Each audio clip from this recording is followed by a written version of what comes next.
Hi guys, hope everyone's doing great. First, let me introduce myself. I'm Gokul and I will be guiding you through the session. And with that, let's get started on our topic. So, this topic is about communication style. So, communication style is basically how you interact with different type of people on different type of situation.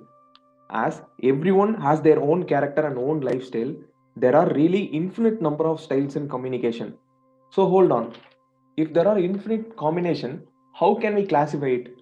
Well, the answer is even if there are infinite combination, it all comes down to the four basic types, that is passive, aggressive, passive aggressive, and assertive.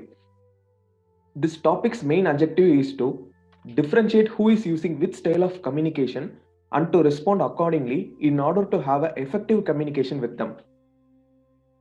Now let's get started on the first type, that is passive. The people who come under this type usually act indifferent and they submit to others easily because there is a lack of outward communication and they always fail to express their needs or feelings. Say, for example, if a conflict or debate arises, they usually don't voice out their opinions unless asked or pressured. So, here are the examples of the passive communication style. Please go through the sentences. I will hold on for 15 seconds.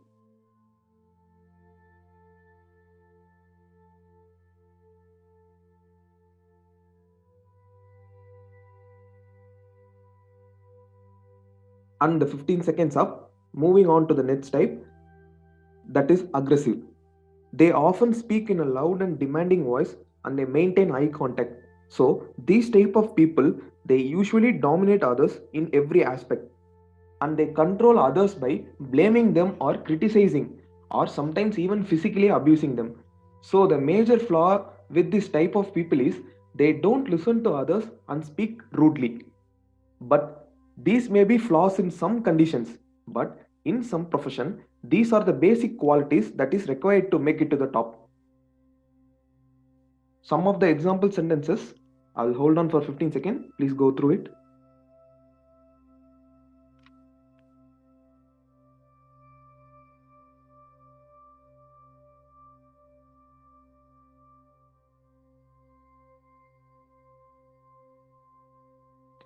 And the 15 second is up. Moving on to the next type, that is passive aggressive.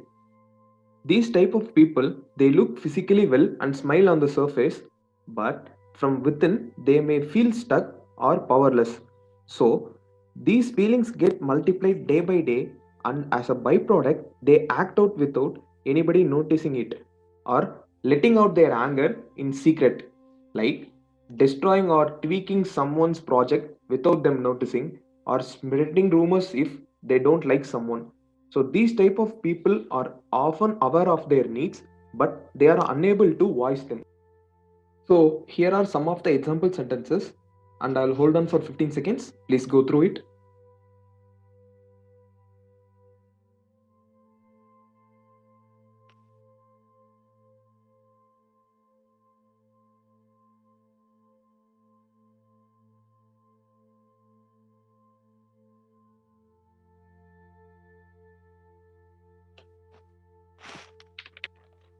And the 15 second is up.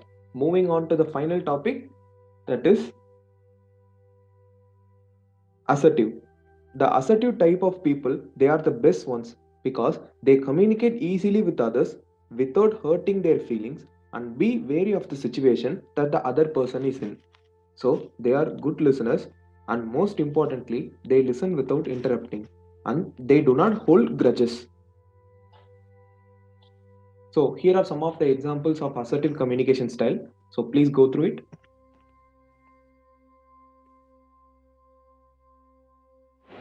And with that, the topic comes to an end. Thank you. Have a great day. Everyone. Hope everyone is doing fine. Thank you for having me here, friends. I'm Pooja and I'm going to present you today about contractions in English. To begin, let's get to know the agenda of this presentation. The presentation is structured as follows: definition of contractions, identification of contractions, creation of contractions, uses of contractions and types of contractions. Before getting it in detail, we should be knowing what is a contraction.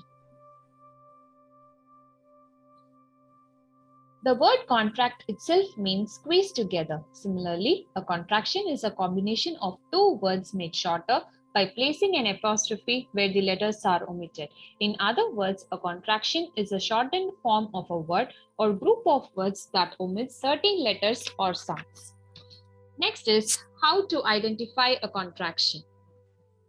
It is very easy to identify a contraction. The apostrophe denotes that the formed word is a contraction. For example, is and its. The one with apostrophe, it's great to see you, and the other one without apostrophe, the tree dropped its leaves. The one with apostrophe shows the formed word is a contraction, and the other one without apostrophe is in the position state where it means the tree has dropped its own leaves. Here comes the steps for creating contractions. This include three simple steps. The first word remains the same, the second word pops out letters, and apostrophe fills the space. This picture shows it all. The first word you remains the same and the second word has a popping it out and a is replaced by apostrophe. Here are some of the formal contractions. This is the most type of contraction where pronoun gets added to a verb. These type of contractions can also use noun plus verb combination like here and there. Here are some of the examples. I plus have. I have got a great idea. She plus is. She is. She is going to Bali. You plus will. You will. You'll be joining the team soon. Next is all about negative contractions. Here are some of the negative contracted words. This negative contraction is formed by combining verb with not, creating a negative meaning, hence called negative contractions. Do plus not, don't. I don't understand what you mean. Can plus not, can't. He can't tie his shoes. Is plus not, isn't. Cleveland isn't the capital of Ohio. There is a point to always remember a negative contraction. Whenever not is contracted with a verb, O is always replaced by an apostrophe. Next is interrogative contractions. Justifying the word interrogative, this type of contraction always comes with a question tag and commonly combines with is. What is? What's been going on? Where plus is? Where's New York City? Who plus is? Who is? Who is making the noise? They can also be combined with would, could, and form decontractions. Next is informal contractions. These type of contractions are short forms of other words that people use when speaking casually. Going to, gonna, I'm gonna tell you a secret. Don't plus no, don't know. I don't know who she is. Give plus me, give me this book, Sam. Kind of, kinda. Anna's kinda cute. Let me, let me explain you. These type of contractions can also end with an apostrophe, moving where G is replaced with apostrophe. These are contractions of speech that represent how a contracted word sounds.